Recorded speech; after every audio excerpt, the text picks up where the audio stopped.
આ શું કરે?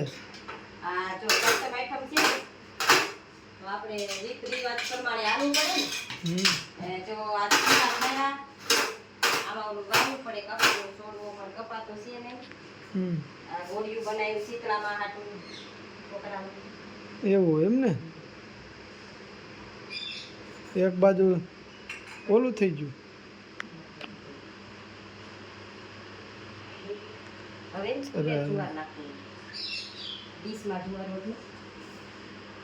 જુઓ મિત્રો, આમ હોય આ સિટીમાં. ગામડામાં તો ચૂલો લીપે ને પછી ઓલો કપાન છોડવો રાખે ને એવું બધું. અહીંયા તોય માતાજી રાજી થઈ જાય શીતળામાં. મનથી કરેલું માની લે.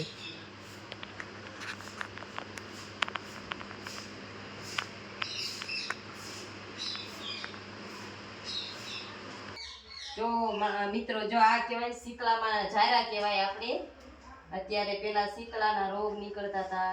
આ બધું કરવી એટલે માતાજી ઓછા નીકળે, છોકરાને હેરાન ન થાય. અને જો આ માતાજીનું ઘોડિયું બનાવ્યું, આ ચૂલો ઠાયરો કહેવાય.